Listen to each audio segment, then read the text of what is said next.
Hey everyone, and welcome to today's Explainer. If you've been wanting to build rock-solid speaking confidence, understand native speakers without missing a beat, and just sound incredibly natural when you chat, you are in the exact right place. Today, we're diving deep into mastering English fluency through some really targeted daily practice. We're going to see how just a little bit of structured, focused effort can literally transform the way your brain processes and produces a new language. Let's get into it. Here's our agenda for today. We're starting with building your English confidence, then we'll dive into Tom's volunteering story, followed by a key vocabulary breakdown. After that, we'll cover the shadowing technique, and we'll wrap it all up with some speaking practice and a quick Q&A. All right, Section 1, Building Your English Confidence. We are talking about training your brain to think and speak. Let's jump right into Section 2, Tom's volunteering story, a real-life conversation. So this story centers around a guy named Tom who actually just started giving free English lessons to some of the kids in his neighborhood. And you might be wondering, why did he do it? Well, he put it perfectly. He said, "I met a boy who wanted to learn English, but he couldn't afford classes, so I decided to help him." It's just such a beautiful, selfless motivation, right?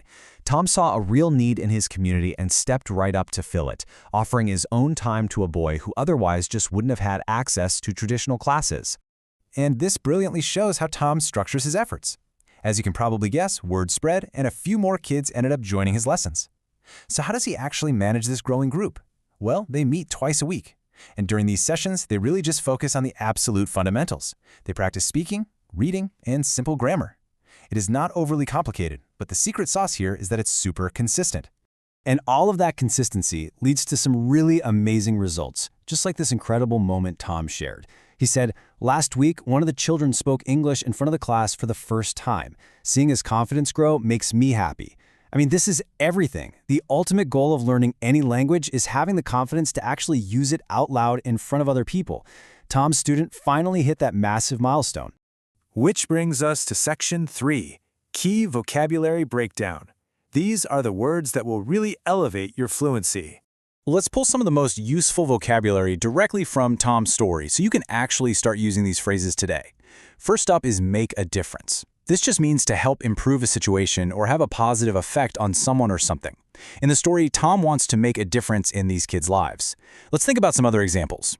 Great teachers absolutely make a difference in their students' lives. Or, looking at the bigger picture, recycling can really make a difference for the environment. It is just a fantastic everyday phrase to describe a positive impact. Okay, next up is must-have. We use this one when we're almost completely sure that something happened in the past, based on the evidence we're looking at right now. So when Tom's student spoke in front of the class, Tom's friend said, "He must have felt very proud." You're basically deducing a past emotion. For instance, if Sarah just scored 100% on a really tough test, you'd say she must have studied super hard.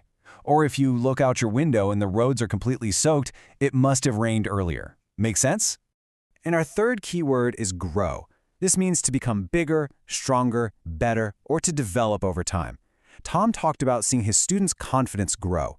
Now, kids obviously grow very quickly in a physical sense, but abstract things grow too, like your abilities. If you put in the daily practice we're talking about, your own English skills are absolutely going to grow over time. So the crucial takeaway here is this golden rule. Repetition is the key to success. You really can't just read a vocabulary word once and expect your brain to own it. The more you repeat these words and phrases, the faster your fluency is going to improve. And honestly, the more natural your English is going to sound. Moving right along to Section 4, the shadowing technique. Listen, repeat, and speak naturally. Shadowing is exactly how you take that repetition we just talked about and turn it into real, usable fluency. It's actually a super simple technique, but it is incredibly powerful.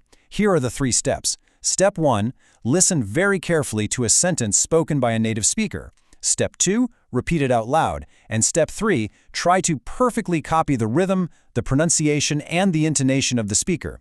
Do not worry about being perfect right out of the gate. The whole point is to just boldly speak out loud and get comfortable making the sounds. To get the absolute most out of shadowing, the source material recommends a really smart 2-speed approach. You're going to want to practice first at a slow speed. This gives your brain a chance to catch every single syllable and really lock in that pronunciation. Then, once you've got that down, you crank it up to normal speed practice. This is where you actually develop that natural, conversational pacing that native speakers use every day. All right, Section 5, Speaking Practice and Q&A. Let's test your memory out loud. Okay, it is time for you to jump in and actively participate. I'm going to ask you some questions based on Tom's story. I want you to answer out loud before I give you the correct answer. You ready? Here's your first question. Was Tom sad today? Say it out loud. Nope, he definitely wasn't sad. As we learned right at the beginning of the story, he was actually incredibly happy today because of the amazing news he had to share about his student. Let's try the next one.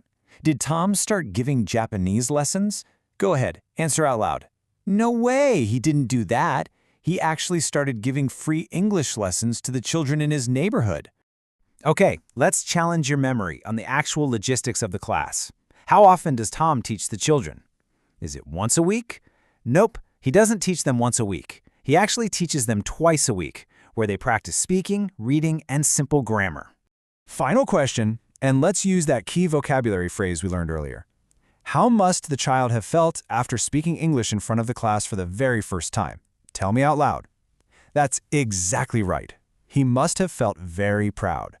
His confidence really grew, which is exactly why Tom enjoys teaching so much. You nailed it. And you know, that beautiful sentiment ties Tom's story and your own language journey together perfectly. Even small efforts can make a difference. Tom just giving a couple of lessons a week completely changed a child's life. For you, just a few minutes of daily practice, using that shadowing technique, repeating those key phrases out loud, it creates massive, compounding, long-term results for your fluency. So I'm going to leave you with this final provocative question. What small effort will you make today to grow your English confidence? Are you going to go back and shadow Tom's story again? Will you practice our 3 key vocabulary words with the friend? The choice is entirely yours, but make sure you take action right now. Keep learning, keep practicing, and we will see you in the next explainer.